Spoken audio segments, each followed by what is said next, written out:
हर मनुष्य को अपने जीवन में प्रॉब्लम्स को फेस करना पड़ता है।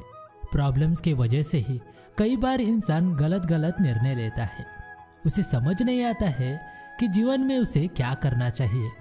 तब इंसान के पास दो ही रास्ते रहते हैं। पहला कि वो हार मानकर और मन से हार कर निराश होकर ये सब छोड़कर चला जाए, और दूसरा रास्ता है कि प्रॉब्लम्स का डट कर सामना करे। अब सवाल ये उठता है कि जीवन के हर प्रॉब्लम से कैसे निपटे। कौन हमें सही राह दिखा सकता है, कौन हमें सही मार्गदर्शन कर सकता है, जिसे हम यूटिलाइज करके जीवन के प्रॉब्लम्स का सामना कर सके। यदि इंसान को मनुष्य जीवन को समझना है, इस संसार को समझना है, इस देह में बैठी हुई आत्मा को समझना है, जीवन के हर समस्या को समझना है, तो हर इंसान को भगवत गीता पढ़नी चाहिए। मृत्यु लोक में यदि आपको कोई सही मार्गदर्शन कर सकता है तो वो सिर्फ श्री कृष्णा जी की भगवत गीता है। जब कुरुक्षेत्र में पांडव और कौरव में युद्ध चल रहा था, उसी दौरान श्री कृष्ण ने अर्जुन को श्रीमद् भगवत गीता का ज्ञान दिया था। स्वयं परमात्मा ने मनुष्य के रूप में आकर मनुष्य के हर जीवन की समस्याओं का समाधान इस श्रीमद् भगवत गीता में प्रकट किया था। श्री कृष्ण स्वयं ही परमात्मा है। जब परमात्मा ने इतना अमूल्य ज्ञान इस श्रीमद् भगवत गीता में दिया है, तो इंसान को ऐसी कोई समस्या नहीं होनी चाहिए कि उसके जीवन के समस्याओं का समाधान नहीं हो सकता। श्रीमद् भगवत गीता को अमृतवाणी कहा जाता है। जिस भी इंसान ने अमृत रूपी ज्ञान का पान किया तो समझो उसके लाइफ में बदलाव आना शुरू होता है। मित्रों, हम ऐसे नहीं कह सकते कि किसी भी इंसान को समस्याओं का सामना नहीं करना पड़ता है। जब तक इंसान इस मृत्यु लोक में है, तब तक इंसान के जीवन में समस्या रहेंगे ही रहेंगी। पर इन समस्याओं का समाधान बस एक ही चीज से हो सकती है, और वो है भगवत गीता। भगवत गीता को समझकर भगवत गीता समझाती है कि मनुष्य का मन कैसा है, मनुष्य की आत्मा क्या है, मनुष्य के जीवन के रिश्तों के बारे में बताती है, मनुष्य के जीवन में उठने वाली समस्याओं का समाधान बताती है। मित्रों, मैं भगवत गीता के ऐसे विचारों के बारे में बताऊंगा जो आप समझकर आप अपने जीवन के समस्याओं का समाधान पा सकते हैं।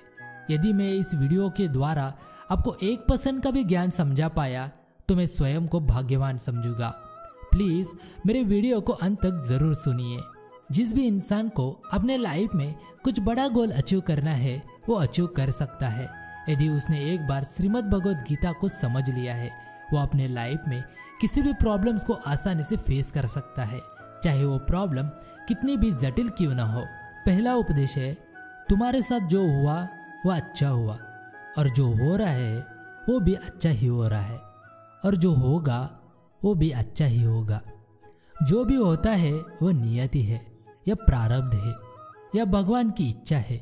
ऐसा मान लेने से हम अपने जीवन में संतुलित रह पाते हैं। नहीं तो यदि खुशी वाली बात हो गई तो हम फूले नहीं समाएंगे, और शायद हम घमंड में उन लोगों को जिनके साथ अच्छा नहीं हुआ बुरी दृष्टि से देखेंगे। इन्होंने ये किया होता तो ये होता ही नहीं था। या जब हमारे साथ दुख की बात हो तो हम एकदम से हताश होकर भाग्य को या ईश्वर को कोसना शुरू करेंगे। हालांकि ऐसे वक्त में हमें धीरज रखने की जरूरत होती है, ईश्वर पर भरोसा रखने की और स्थिति से निपटने के लिए तैयार होने की जरूरत होती है। कई बार जो आज विपरीत दिख रहा है वो लंबे वक्त में हमारे लिए वरदान भी साबित होता है। जैसे किसी की नौकरी नहीं रही और उसने मजबूर होकर कोई व्यवसाय किया, जिस कारण ज्यादा संपन्नता आई। प्लेन या ट्रेन छूट गई और बहुत बुरा लगा, किंतु एक्सीडेंट से बच गए। कितनी ही ऐसी घटनाएं होती है। या फिर ब्रेकअप या डाइवोर्स हो गया। हो सकता है कि उसके पीछे जो आने वाला था वो अच्छा नहीं था। भगवत गीता का दूसरा उपदेश है, हर इंसान को कर्म में विश्वास करना चाहिए, क्योंकि ये जगत ही कर्म लोक है। कर्म आपके हाथ में है, परिणाम नहीं। इसलिए कर्म पर ध्यान लगाए, यानी कि सिर्फ काम पर ध्यान लगाए और मेहनत करे। हर मनुष्य को कर्म में विश्वास करना चाहिए और कर्म पर ही ध्यान लगाना चाहिए। कर्म करना या ना करना ये तो मनुष्य के ऊपर निर्भर करता है। कर्मों के आधार पर ही जीवन व्यतीत करने वाले लोग सभी क्षेत्रों में सफल होते हैं और कई समस्याओं से दूर रहते हैं। यदि आप अच्छे कर्म करते हो तो आपको अच्छा फल मिलता है। और बुरा कर्म करते हो तो बुरा फल मिलता है। आप जैसे कर्म करते हो उसी अनुरूप आपको जीवन में कर्म का फल मिलता है। कर्म को एफडी और सेविंग जैसे मानो जो भगवान के घर में काम आता है।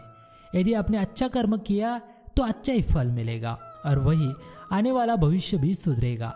और किसी वृत्ति के चलते गलत कर्म किए तो उनके परिणाम भी आएंगे। जब तक जीवित है तब तक कर्म करते ही रहना चाहिए। कर्म के जरिए ही व्यक्ति अपने असली चेहरे को जान सकता है। कर्मों की ताकत इतनी है कि इंद्र को भी अच्छे कर्मों के अभाव में दोबारा जन्म लेना पड़ता है। भगवत गीता का तीसरा उपदेश है, भगवान श्री कृष्ण कहते हैं कि हर वक्त अपनी कामनाओं और इच्छाओं में डूबे रहना ही इंसान के सभी दुखों का कारण है। यदि वो इससे मुक्त होकर अपना कर्तव्य निभाए तो उसका जीवन खुशहाल होगा। उनका मानना है कि इससे ही इंसान के सभी दुख आते हैं। यदि इंसान मुक्त होकर अपना कर्तव्य निभाए तो उसका जीवन सार्थक होगा।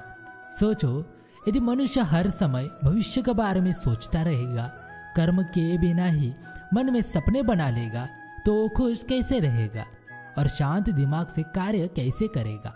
आपकी कौन सी इच्छा पूरी होनी है या नहीं, ये तो स्वयं परमात्मा देखेंगे, क्योंकि उनसे बेहतर इंसान के भूत भविष्य के बारे में किसी को पता नहीं। इसलिए जो भी अपनी इच्छा है ये सब परमात्मा पर छोड़िए। बस आप हर वक्त कर्म करते रहिए। यदि आप फल की चिंता किए बिना ही कर्म करते रहोगे तो आप बेहतर तरीके से कर्म करोगे और आपको आपका रिटर्न भी अच्छा मिलेगा।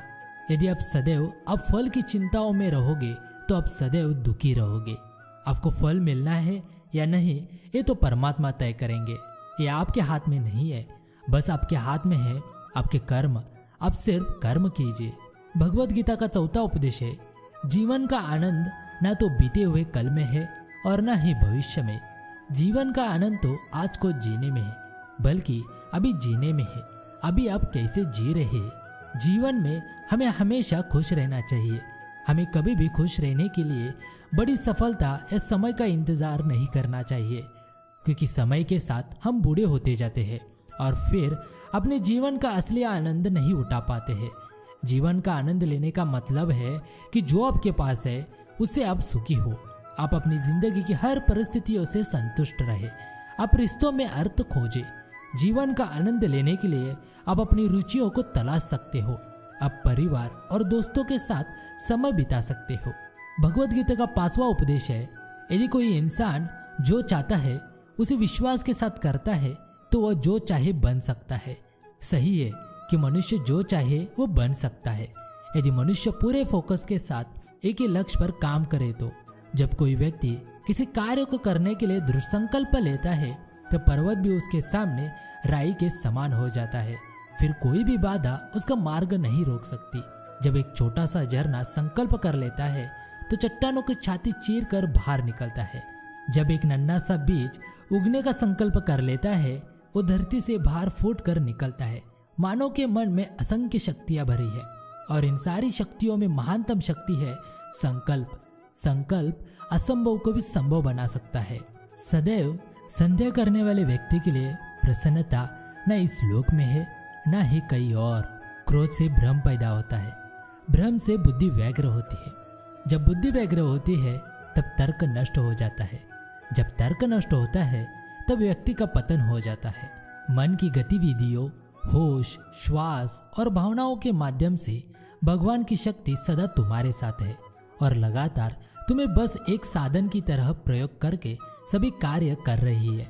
ज्ञानी व्यक्ति ज्ञान और कर्म को एक रूप में देखता है, वही सही मायने में देखता है। जब मन को नियंत्रित नहीं करते उनके लिए वो शत्रु के समान कार्य करता है। अपने अनिवार्य कार्य करो, क्योंकि वास्तव में कार्य करना निष्क्रियता से बेहतर है। आत्मज्ञान की तलवार से काटकर अपने हृदय से अज्ञान के संदेह को अलग कर दो। अनुशासित रहो, उठो। मनुष्य अपने विश्वास से निर्मित होता है। जैसा वो विश्वास करता है वैसे वो बन जाता है। इस जीवन में न कुछ खोता है न व्यर्थ होता है। मन अशांत है और उसे नियंत्रित करना कठिन है, लेकिन अभ्यास से इसे वश में किया जा सकता है। लोग आपके अपमान के बारे में हमेशा बात करेंगे। सम्मानित व्यक्ति के लिए अपमान मृत्यु से भी बदतर है।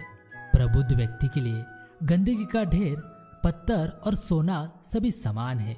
निर्माण केवल पहले से मौजूद चीजों का प्रक्षेपण है। व्यक्ति जो चाहे बन सकता है यदि वह विश्वास के साथ इच्छित वस्तु पर लगातार चिंतन करे। उससे मत डरो जो वास्तविक नहीं है, न कभी था न कभी होगा। जो वास्तविक है वो हमेशा था और उसे कभी नष्ट किया नहीं जा सकता।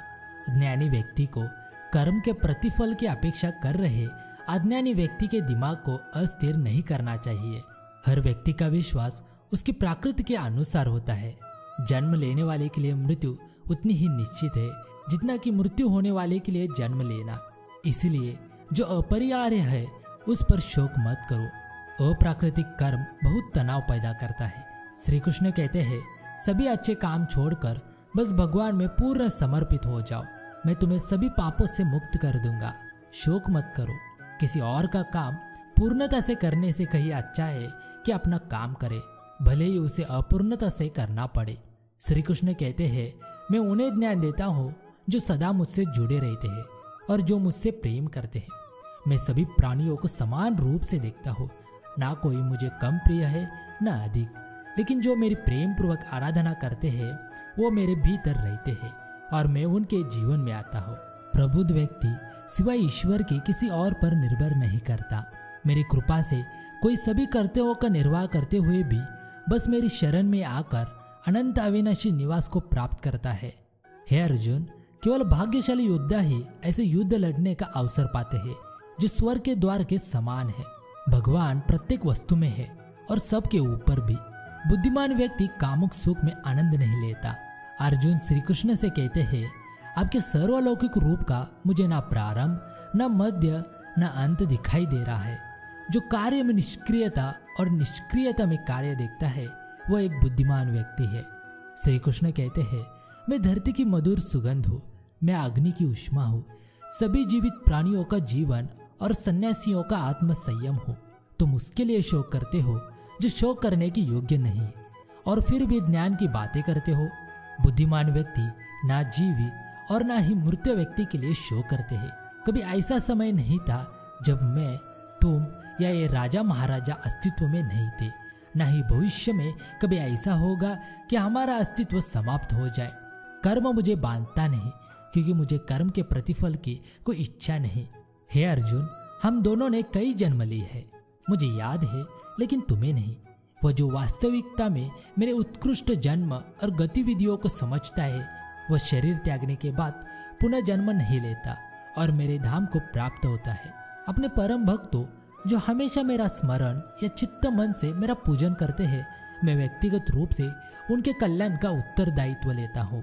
कर्म योग वास्तव में एक परम रहस्य है। कर्म उसे नहीं बांधता जिसने काम का त्याग कर दिया है। बुद्धिमान व्यक्ति को समाज कल्याण के लिए बिना आसक्ति के काम करना चाहिए। जो व्यक्ति आध्यात्मिक जागरूकता के शिखर तक पहुंच चुके हैं उनका मार्ग है निस्वार्थ कर्म। जो भगवान के साथ संयोजित हो चुके हैं उनका मार्ग है स्थिरता और शांति। श्री कृष्ण कहते हैं, यद्यपि मैं इस तंत्र का रचयिता हूँ लेकिन सभी को यह ज्ञात होना चाहिए कि मैं कुछ नहीं करता और मैं अनंत हूँ। जब वे अपने कार्य में आनंद खोज लेते हैं तब वे पूर्णता प्राप्त करते हैं। वो जो सभी इच्छाएं त्याग देता है और मैं और मेरा की लालसा और भावना से मुक्त हो जाता है उसे शांति प्राप्त होती है। मेरे लिए न कोई घृणित है न प्रिय, किंतु जो व्यक्ति भक्ति के साथ मेरी पूजा करते हैं वो मेरे साथ है और मैं भी उनके साथ हूँ। जो इस लोक में अपने काम की सफलता की कामना रखते हैं वो देवताओं का पूजन करे।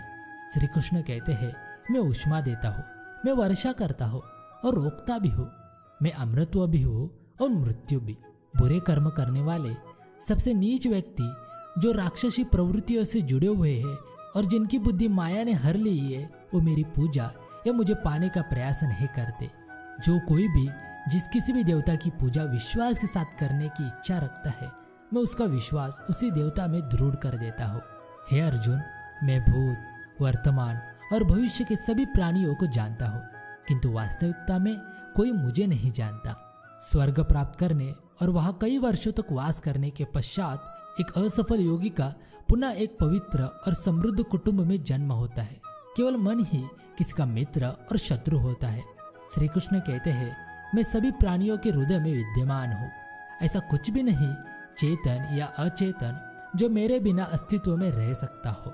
वो जो मृत्यु के समय मुझे स्मरण करते हुए अपना शरीर त्यागता है वो मेरे धाम को प्राप्त होता है, इसमें कोई संशय नहीं है। वो जो इस ज्ञान में विश्वास नहीं रखते मुझे प्राप्त किए बिना जन्म और मृत्यु के चक्र का अनुगमन करते हैं। दोस्तों, यदि ये वीडियो अच्छा लगे तो प्लीज़ मेरे चैनल को सब्सक्राइब करना, शेयर करना और लाइक करना। धन्यवाद।